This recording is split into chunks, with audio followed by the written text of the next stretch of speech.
So you're thinking about giving up on your dreams of being an artist? Well, before you do anything rash, hear me out.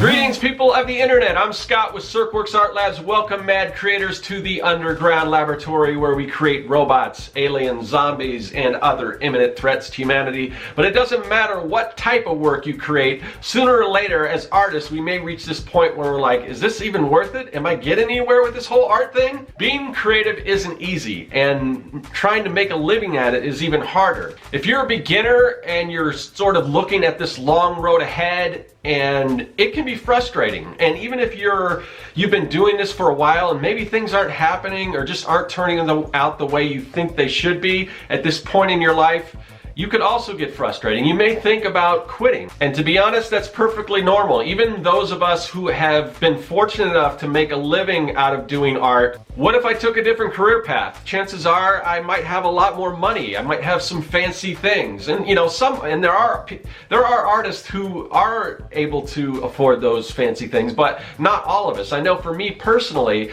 I have to live a certain kind of lifestyle that allows me to do art. I have to sort of live within my means. And although it'd be nice to have those fancy things, fast cars, trips around the world, all that cool stuff, if I stop and ask myself, well, would it be worth it to be doing something other than art? Maybe not. I like making art, and if I have to sacrifice some of those things or put them on hold in order to do the things that I want to do and enjoy my life, then I'm willing to do that. But that's just me, and I can't speak for you, but if you were to ask me, and I do get this question quite a bit, people who are frustrated, they're thinking, maybe, I just don't know what to do. Maybe I should quit this dream of being an artist. And if you were to ask me that question, should I pursue this dream? Should I quit? Is it worth it? My answer for you, well, it's difficult, and I guess I would have to say it depends. Now, what do I mean by that? Well, we'll get into that, and while we do that, why don't we do a drawing? So, should you give up on your dreams of being an artist? Well, first off, let's kind of delve into what that means to you. What are your goals? Does being an artist mean being a professional? Because you don't need to earn a living off of your artwork in order to be an artist. But for the sake of this first scenario, let's say that is your goal, to be able to make enough money off of your artwork that maybe you don't need an extra job, a day job or anything, but let's say that's what you're shooting for. Now, I get these kind of questions, fairly often, and I received one not too long ago from an artist, and it kind of said, it was kind of this, I'm paraphrasing, but the gist of the message was that, I've been doing artwork for a while now. I know that my artwork is at a certain level, and I've looked at the artwork and it definitely was professional quality artwork. But it's like, but no matter what, I'm still struggling with that. But one of the things you have to realize as far as making a living off your artwork is that it's not always just the artwork. Your artwork could be at a professional level, but there's much more to, earning a living and, being a professional artist than just how good your artwork is. Because there are a number of people that are far more talented, far greater artists than me that for whatever reason aren't able to earn a living, and make a decent enough income off their artwork to live off of. And why is that? And there's people that I would say probably aren't their skill level probably isn't quite what mine is, that are far more successful than me. So even though your artwork might be at a professional level, there's more to this whole thing than just the art itself. There are a lot of things that I was not expecting to have to do when I was first starting off that I soon realized that were a big component to, being a professional artist. Marketing and promotion, that's a big thing. So even if you've reached a point where you know your artwork is at a certain level to be at a professional level, how much have you really done as far as getting your name out there and marketing yourself and everything? And maybe concentrating on, taking some business classes or marketing classes. Well, you still need to focus on your artwork, but this is also very important. So how much of that have you done? Is that something that you're willing to do? Because like I said, I didn't expect to have to do that. Now, as I got into it, I realized that I kind of had an aptitude for some of this stuff, and I actually learned to enjoy some of it, but not everyone does. And that's fine, but that also might mean that you maybe don't have what it takes to be a professional artist. Now, there are exceptions to the rule. I mean, there are people out there whose artwork is just so good, it's like that take my money good, where people just see it and it's like it just sells itself. Or you could, if you can get to a point where your artwork's good enough and you can have an agent or somebody that can handle all that stuff for you, those are some options. But most of us artists, we also have to do all the businessy stuff and the promotion and all that kind of stuff, and again, that's a big part of it. Now, whether you want to be a professional or maybe you're just pursuing art for other reasons, and you're struggling with it just in general, you have to ask yourself a couple of questions. First off, do you enjoy it? And can you live without it? For me, I would be drawing, I would be creating art, I would be doing something creative even if I didn't get paid for it. If you've kind of lost that passion for it, if it's causing you more pain than it's giving you joy, then maybe it is time to quit. But I know for a lot of us, that's not the case. I mean, a lot of us, we can't live without it. If you love it, then you're not going to quit. It's in your blood. There's a professional comic book artist, a famous comic book artist, and I'm forgetting which one it was that said this, but when people come up to him and ask advice about, either breaking into the industry, the comic book industry, or just doing comics in general, he would tell them, he'd say, his advice would be quit. Don't do it. It's not worth it. It's just too hard, and it just don't do it. And his philosophy behind this was that if somebody telling you not to do something is enough to make you stop, then you probably didn't have what it takes or didn't want it enough in the first place. Because, through your life, and if you're an artist, then you should know this, people are going to constantly tell you that you can't make a living as an artist, that, every artist is a starving artist, that it's too hard, that there's not enough work out there for artists. Whatever the reasons are for not following your dream, they're going to tell you that. And what they're really saying when they say that is what they're saying is, hey, I gave up on my dream, so why should you be able to follow yours? And that's the case. And a lot of people, everyone has dreams. Chances are, wherever somebody's station is in life, there's probably something that they'd rather be doing.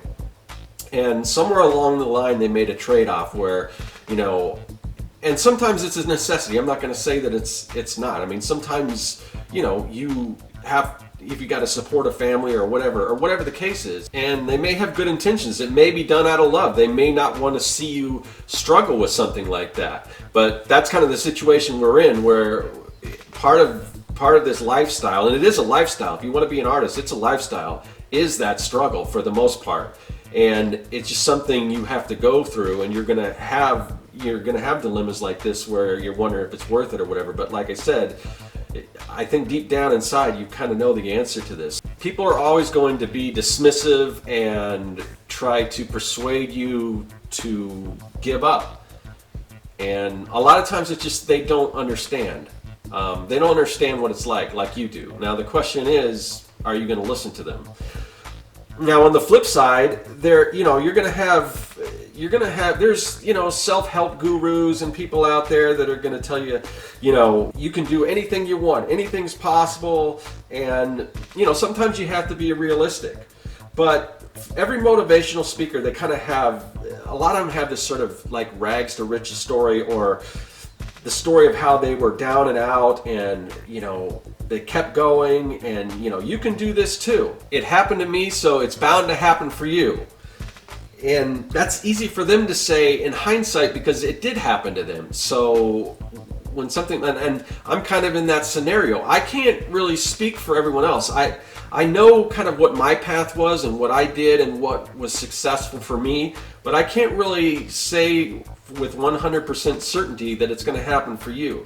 Because even though these people that, you know, have gained this these fortunes or whatever it is, these motivational speakers, and maybe they were down to their last penny and you know, something happens, you know, and they were able to make whatever their dreams were work for them. But there's so many other circumstances that could come into play that would yield that result. It could have been their drive or their personality or bullheadedness or just, you know, just pure luck. You never know, and you're not going to know if it's going to happen. I can't tell you if it's going to happen for you, but I can tell you if you don't go for it, it definitely isn't going to happen for you. Whatever your dream is, whether your goal is to be a professional artist and make enough money that you can live off of your artwork and make a career out of it, maybe you just want to be a better artist or a great artist. Whatever that goal is, there has to be more than just the end goal. You have to love the process and you have to love the journey, because that's what most of this is going to be. Because even if you reach your goal, no one ever reaches their goal and says, well, I've done it, I did it, I'm done, I can stop now, or I can just sit complacently here now that I've reached my goal. No, once you hit one goal, that's going to open up another goal or a set of goals, or, you know, nothing ever stops. I mean, you hear stories about these artists that all they ever wanted to do was work for Disney, and, you know, and they work really hard and hone their craft and do all this stuff, and they're working for Disney, and then, you know, years into it, or maybe not even years into it, but once they start doing it, they realize that maybe this isn't all it's cracked up to be. Now, I'm not going to say that working for Disney wouldn't be great. I know a lot of people who work for Disney and who absolutely love it. But a lot of those people also are like, you know what I really like to do? I like to work on my personal project. They find this love for personal projects, which may not have been their original goal. But once they've hit one goal, you don't stop. There's something else out there that you want to do. So you have to love the process. You have to love that journey. Now, you may be saying to yourself, you know, I don't know if I have what it takes. I don't know if I'll ever be good enough to, you know, be the artist I want to be or make a living as an artist. And in some cases you have to be realistic, but also, again, this idea of having to be this great artist or whatever.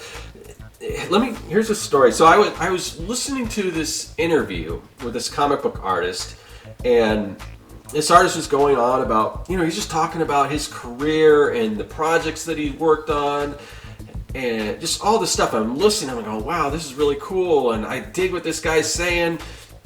And he's really worked on a lot of cool projects, and he had all these great ideas and the way he carried himself and all these different things. And I'm like, man, I gotta check this guy out. And I went to his Instagram and everything. I looked at it. I'm like, and I was kind of thrown back for a second because his work was not what most people, and probably myself included, would say is of a professional quality. I mean, it look, in some ways it looks a little amateurish, and I'm not going to say who it is, but because that's not the important thing. Because this person, you know, he was doing amazing stuff, working, like I said, he was a comic book artist, and he was working for like Marvel and DC and some really cool properties, and had won these prestigious awards. So what some people may look at as, you know, maybe lesser art, it can appeal to certain people. Certain styles can appeal to certain people, and not just that, but like I said,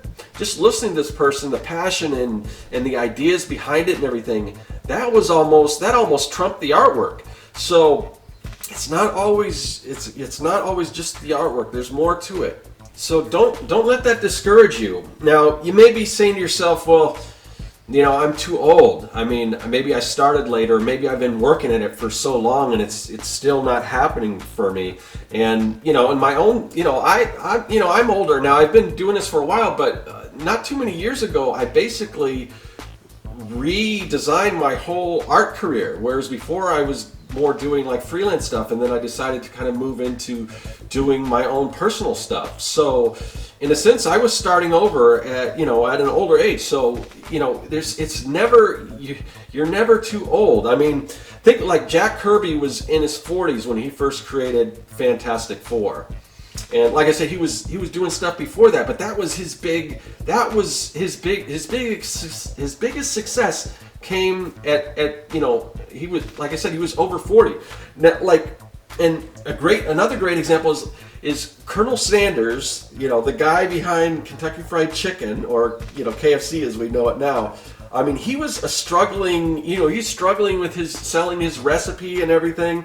He was 62 before he was able to make a franchise out of KFC. Before that, like he had I think a single restaurant, and and they built a freeway and right past it, and it just basically destroyed his business, and he was like down and out, and just had nothing. And he was like, I think he was like on Social Security, but he he didn't give up. He made it happen, and now it wasn't, and I think part of it wasn't even until he was like in his 70s when he really became famous and became known for what he is now. But so it's never too late. So I don't let that. And I'm kind of living proof of that. I mean, I'm trying to do something that I've never done before in a part of my career that's pretty much different than what I was doing before, and it's taken a while, and it's gonna take a while. But you've got to keep at it, and there are no guarantees. You are never going to know if it's going to happen for you today or tomorrow or the next day, and chances are something's not just going to happen right away. It's going to be a gradual thing, and you have to be okay with that. You have to be okay with the journey. That has to be as important to you. It has to be as fulfilling as whatever that end goal is. The only guarantee I can give you is that you will not reach your dreams if you do not pursue them. All right, so there you go. Those are some of my thoughts, some of my opinions on what to do if you find yourself in a situation where you're contemplating giving up on your dreams of being an artist. And obviously, you can take whatever I say and help that, maybe that can inform your decision, but it's a decision you're gonna have to make for yourself. Hopefully, my hope is that you will find that if you love it enough, and that it's gonna be worth it for you to continue on doing it, because I would hate for somebody to give up. But if it's too much torture, and if it's just not fun anymore, then maybe there's your answer. And that's it's kind of a sad thing, but anyway, hopefully I've kind of turned you around or giving you some things to think about at the very least. But let me know in the comment section. Obviously, I think most of us have had thoughts like that. How did you overcome that? How did you get past that? If you're still thinking about it, let me know, and we can talk about it in the comment section. Other than that, I will see you guys later, and that is all. Hey, thanks for watching. If you like what you saw and you want to see more, hit that subscribe button. Also, you can follow me at Serkworks on social media. Do you like making comics? Then go to Serkworks.com and pick up the Comic Maker Starter Kit. It's packed full of fonts, brushes, templates, and more. And best of all, it's totally free.